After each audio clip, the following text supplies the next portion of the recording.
नमस्कार, तुमचं सगळ्यांचं मी स्वागत करते अशाच रेसिपीमध्ये। तर तुम्हाला सगळ्यांना नवीन वर्षाच्या खूप खूप शुभेच्छा। तर आज आपण नवीन वर्षाची सुरुवात ही गोडाधोडाने करणार आहोत। तर त्याच्यासाठीच मी हा काला गुलाबजामची रेसिपी घेऊन आलेली आहे तुमच्या सगळ्यांसाठी। तर अगदी एकदम मार्केटसारखेच आपण घरच्या घरी बनवलेले आहेत, एकदम जाळीदार आणि रसाने अशी भरलेले रसरशीत। बघा मी तुम्हाला कट करून पण दाखवलेले आहेत, आतून एकदम जाळीदार आणि रस पूर्ण पिलेला आहे या गुलाबजामनी। आणि बघा एकदम असे रसरशीत असे गुलाबजाम झालेले आहेत। तर व्हिडिओला स्किप नका करू, पूर्ण बघा। आणि जर चॅनलवर नवीन आला असेल तर चॅनलला सबस्क्राईब करा। आणि जर हे गुलाबजामची रेसिपी तुम्हाला कशी वाटली याची प्रतिक्रिया कळवायला विसरू नका। तर बघा तेलात पण बिलकुल मेल्ट झालेले नाहीत, अगदी परफेक्ट असे मी गुलाबजाम बनवून दाखवलेले आहेत। तर आता आपल्याला पाक बनवून घ्यायचा आहे सर्वात प्रथम आधी। तर बघा 2 वाट्या मी साखर घेतलेली आहे। हा पाक आपल्याला 1 तरी 2 तरी असं नाही करायचं आहे, फक्त आपल्याला साखर मेल्ट करायची आहे। तर पहा साखर बुडेपर्यंत आपण पाणी टाकलेलं आहे। आता हे साखर आपल्याला मेल्ट करून घ्यायची आहे। गुलाबजामचा पाक तर सगळ्यांना माहीतच असतो कसा करतात, एकदम पातळ असं, जास्त घट्ट नसतो। तर आता आपली साखर बघा पूर्णपणे मेल्ट झालेली आहे। आता आपण या 3 वेलच्या टाकलेल्या आहेत, त्या फोडून अशा टाकायच्या आणि केसराचे धागे टाकलेले आहेत, म्हणजे ह्याच्याने छान असा कलर पण येईल आणि वास पण मस्त येईल। तर बघा आपला पाक हा तयार करून घेतलेला आहे मी। आता झाकून ठेवूया। आता हे मी खवा घेतलेला आहे, आपल्याला खव्याचे गुलाबजाम बनवायचे आहेत। तर बघा मी हे 300 ग्राम खवा घेतलेला आहे। आता हा खवा असा रवाळ असतो ना, तर थोडा आपल्याला ह्याला मळून घ्यायचा आहे। तर हाताच्या अशा मनगटीने आपल्याला हे छान असं मळून घ्यायचं आहे। थोडंसं जोर लावून हे मळून घ्यायचं, म्हणजे ह्याचं स्मूथ टेक्स्चर येईपर्यंत आपल्याला मळायचं आहे। हा जर खवा आपण चांगला नाही मळला ना, तर आपले जे गुलाबजाम आहेत ते तेलामध्ये वितळू शकतात, कारण हा थोडा रवाळ असल्यामुळे आपल्याला हा खूप छान असा मळून घ्यायचा आहे।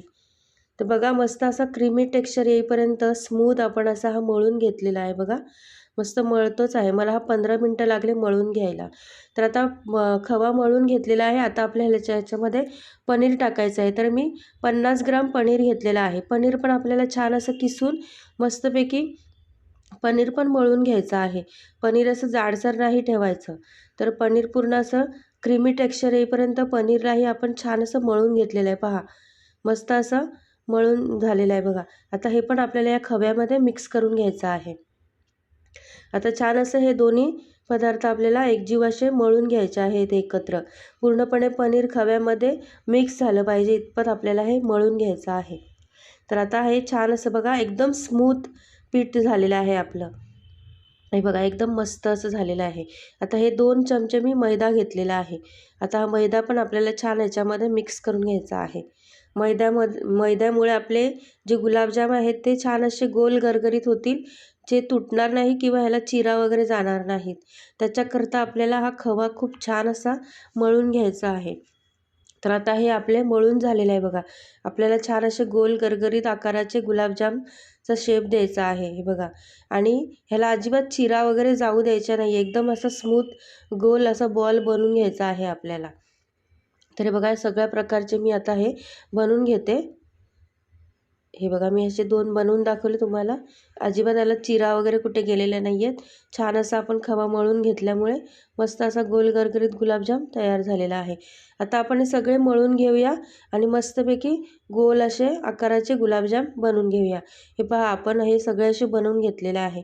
आता एका कढईमध्ये तेल गरम करून घ्यायचं आहे। तेल एकदम कडकडीत किंवा एकदम थंड चालणार नाही, मंद गॅसवरच तेल गरम करून घ्यायचं आहे। तर एक छोटा गोळा घेतलेला आहे आपण गुलाबजामचा, आपण तेलामध्ये टाकून बघूया की हा तुटतो का, जळतो का किंवा मेल्ट होतो का। तर पहा अजिबात मेल्ट झालेला नाही, खाली टाकता टाकता लगेच वर आलेला आहे, म्हणजे आपलं तेल हे खूप छान प्रमाणात असं मीडियम हीटवर गरम केलेलं आहे। आता हा एक गुलाबजाम मी तुम्हाला तळून दाखवते आहे की ह्याला कसा कलर आणायचा आहे। तर एकदम मंद गॅसवर तेल आपण मस्त असं गरम करून घेतलेलं आहे आणि त्या तेलामध्ये आपल्याला हा गुलाबजाम असा मस्त असं फ्राय करून घ्यायचा आहे। चमच्याने सतत ढवळत राहायचं आहे, जेणेकरून तेलाचं टेम्परेचर हे एकदम असं सेट राहील व्यवस्थित, सगळीकडून गुलाबजाम हा छान असा तळला जाईल। किंवा एका साईडने कच्चा किंवा एका साईडने कलर वेगळा आलेला आहे असं नाही करायचं। तर सतत चमच्याने ढवळल्यामुळे तेलाचं टेम्परेचर हे व्यवस्थित राहतं। तर हे पहा आपण मस्त असा हा गुलाबजाम तेलामध्ये तळून घेत आहोत। हे बघा मस्तपैकी असा कलर ह्याला ह्याला काळा गुलाबजाम म्हणतात ना, म्हणून ह्याला एकदम असा काळा कलर आणायचा आहे. तर बघा अजून हा थोडासा आपल्याला तळायचा बाकी आहे बघा. तर आता आपण अजून ह्याला छान असं तळून घेऊया. ह्याला कलर थोडा अजून ब्लॅक करायचा आहे आपल्याला. तर मस्तपैकी हा कलर आपण चेंज करून घेणार आहोत. तर पहा आपला मस्तपैकी हा काला गुलाबजाम आपण एक तळून दाखवलेला आहे. याच प्रकारे आपल्याला आता थोडे थोडे आपण गुलाबजाम टाकून हे फ्राय करून घेणार आहोत. सगळे एकसाथ नका टाकू, 5 ते 6 पर्यंत टाका, म्हणजे छान असं तेलाचं टेम्परेचर पण सेट राहील. नाही तर सगळे एकत्र टाकल्यामुळे तेल थंड होईल आणि आपले गुलाबजाम आहेत ते तेलामध्ये वितळू शकतात. तर त्याच्याकरता 5 ते 6च गुलाबजाम टाकून असे छान असे आपण मंद गॅसवर फ्राय करून घ्यायचे आहेत. तर बघा इतपत आपल्याला हा काळा कलर आणायचा आहे गुलाबजामला, म्हणजे ह्याला काला गुलाबजाम असे म्हणतात. तर सगळे गुलाबजाम मी तळून घेतलेले आहेत. पाक पण आपला कोमट झालेला आहे. तर आता या पाकामध्ये आपल्याला हे गुलाबजाम सोडून घ्यायचे आहेत. तर आता बघा सगळे मी असे गुलाबजाम या पाकामध्ये टाकून मस्त असे ह्याला 4 ते 5 तासासाठी आपण झाकण ठेवून आपल्याला हे रस पिण्यासाठी ठेवायचे आहेत. म्हणजे आपला हा जो पाक आहे तो गुलाबजाम सगळे रस पिऊन मस्त तयार होईल खाण्यासाठी. तर आता हे आपण सगळे गुलाबजाम ह्याच्यामध्ये टाकून घेऊया. आणि केसरमुळे मस्त कलर आलेला आहे पाकाला, पिवळ्या कलरचा आपला हा पाक तयार झालेला आहे बघा मस्त असा. तर आता हे सगळे गुलाबजाम आपण ह्याच्यामध्ये टाकून 4 ते 5 तासासाठी भिजत ठेवूया. तुम्हाला जर सकाळी खायचे असेल तर तुम्ही रात्री भिजत टाकले, संध्याकाळी बनवून रात्रभर फ्रीजमध्ये जरी ठेवले तरी पण मस्तपैकी तयार होणार हे. तर बघा मस्त असे 4 ते 5 तासानंतर आपण पाहतो आहे, तर मस्त असा हा गुलाबजाम रस पिऊन तयार झालेला आहे. चकाकी पण खूप छान आलेली आहे. तर आता आपण हे सगळे गुलाबजाम एका वाटीमध्ये काढून घेऊया. बघा मस्तपैकी झालेले आहेत की नाही. तर नवीन वर्षाची सुरुवात आपण ह्या गुलाबजामने केलेली आहे, मस्त गोडधोड खाऊन. तुम्ही पण नक्की ट्राय करा हे गुलाबजाम, आणि कसे झालेले आहेत ते पण नक्की कळवा मला. तर आता आपण हे सगळे गुलाबजाम एका वाटीमध्ये काढून घेऊया. हे बघा, आणि मस्त असा हा रस ह्याच्यावर टाकून सर्व करूया खाण्यासाठी. हे बघा मस्त पाक पण खूप छान झालेला आहे, पाकाला कलर पण छान आलेला आहे, आणि वेलचीमुळे तर खूप छान चव येते. तर आता आपण एका डिशमध्ये मी तुम्हाला दाखवते आहे कट करून की हा गुलाबजाम आतून कसा झालेला आहे.